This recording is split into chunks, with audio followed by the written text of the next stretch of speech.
Hi my dear friends, and welcome back to another Star Wars news update. In today's video we're going to be talking about the Book of Boba Fett, the release dates for 2022 and more. So without much further ado and without any more jibber jabber, let's dive straight into it. So we're going to begin with the Book of Boba, and we have some amazing news. Ludwig Göransson, the talented young composer of The Mandalorian, is returning to score the Book of Boba Fett. That's right guys, the multi-award winning composer is back. Now this piece of news adds to the existing speculation that the Book of Boba is going to tie into The Mandalorian so much that it's going to feel like a continuation of The Mandalorian Season 2. We already know that the Book of Boba is being branded as the next chapter in The Mandalorian, and with the recent rumour that the episode numberings for Boba are going to start at chapter 17, this music news just adds to that. Now, if the soundtrack for the Book of Boba is going to have the same feel that The Mandalorian had with Ludwig, then it really seems clear that Disney are trying to get audiences to mentally connect the Book of Boba to The Mandalorian. So let's take a look at what this article has to say. Ludwig Göransson is a composer known for an array of projects, including Black Panther, which won him an Academy Award back in 2019. Göransson also recently did the scores for Bad Trip, Tenet, Creed 2, Venom, and more. Famously, Göransson is best known for creating the music for Star Wars The Mandalorian, which won him an Emmy last year and another this year. According to a new report from Film Music Reporter, Göransson's days with Lucasfilm are not over. Not only is he going to score The Mandalorian Season 3, but he's also signed up for The Mandalorian's upcoming spin-off series, The Book of Boba Fett. Göransson has yet to comment on this news, but considering the series is coming out this December, we'll likely be hearing more and more in the weeks to come. The show is set to star Temuera Morrison as Boba Fett and Ming-Na Wen as Fennec Shand. Recently, comicbook.com had a chance to sit down with Ming-Na Wen as she teased the differences between The Mandalorian and The Book of Boba. In her own words, she says probably there will be some similarities. Tonally, you know, Mando is very much a loner except for his relationship with Grogu. So just the dynamic that there's now a team of Boba and Fennec, I think that already creates a different quality for the show. That's about all I can say. Now on the subject of Ludwig Göransson, back in 2019 he admitted that he's a massive Star Wars fan, and that really shows in the way he captures the musicality of Star Wars in The Mandalorian. So that, my friends, is the breaking story, and we are going to come back to Boba in a little while, but now we're going to move on and talk about some speculation for the release dates of Obi-Wan Kenobi and the Andor series. In a recent Hollywood Reporter article about Lucasfilm's new PR head, they mention Obi-Wan Kenobi and Star Wars Andor as the two series which are going to follow the Book of Boba in early 2022. It's a passing mention, but it seems to imply something I've been speculating for a while, that right after the Book of Boba Fett finishes early next year,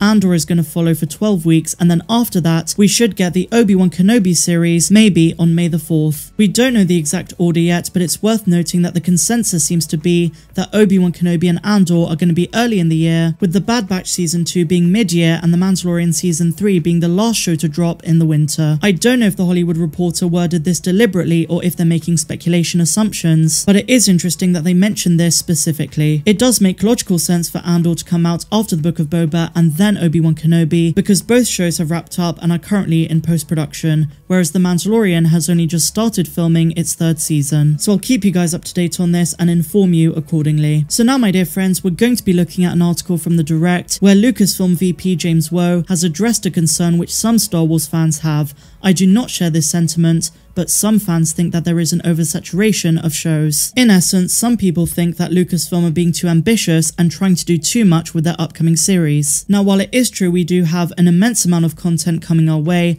I personally do not see this as a problem. In fact, the opposite. I couldn't be more hyped for all of the shows and the future of this franchise. Now, to sympathize with fans who do have this very valid concern, we can't forget that the magic this franchise had throughout the George Lucas years. There was a 3-year gap between movies, and this was the case for both the original trilogy and the prequels. It was a long wait for sure, but the anticipation was so high that when Star Wars movies did hit cinemas, the craze was massive. But we must remember that we live in a very different age now. This is the age where people are much less patient on the whole. There's more demand than ever for entertainment and visual content. And as you'll see James express in this interview, streaming and subscription services have really changed the game. When The Mandalorian came along, it was a risky idea, but oh boy did it work. It turned out that Star Wars works really well on a small screen, and that revolutionized the way this franchise moves forward and stays fresh in 2021 and beyond. So let's now dive into what he had to say. In an exclusive interview interview, the direct spoke with Star Wars Vision's executive producer James Woe about the new anime series. And by the way guys, I posted my full review and breakdown of Star Wars Visions yesterday, so go check that out. James Woe also serves as Vice President, Franchise Content and Strategy at Lucasfilm, and was asked about potential concerns the company may have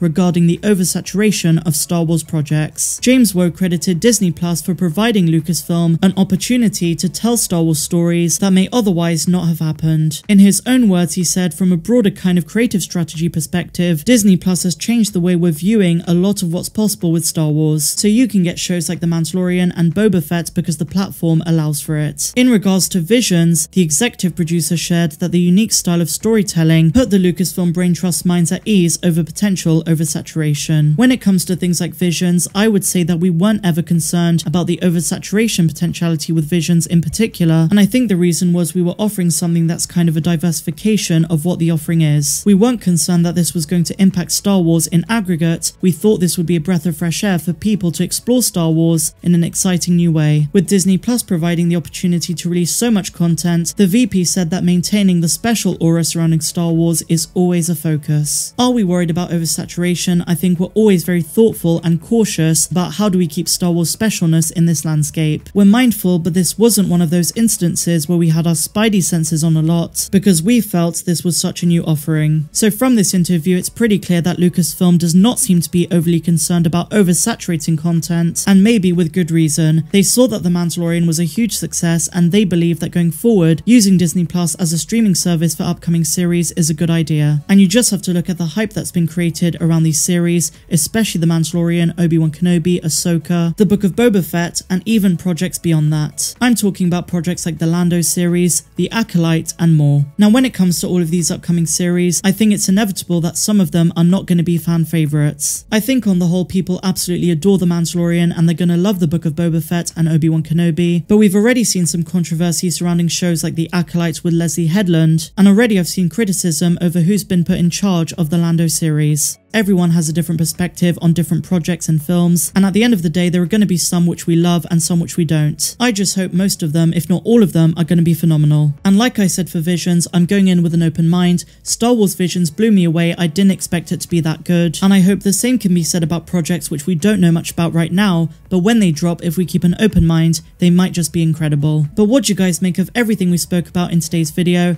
Let me know your thoughts in the comments down below. If you enjoyed this one, you know what to do. Give me a big fat thumbs up. Subscribe to the channel if you're brand new, and a huge welcome if you are. But otherwise, I'm Star Wars Meg, and I'm wishing you all a phenomenal rest of the day, no matter where you dwell in the galaxy. Have a good one.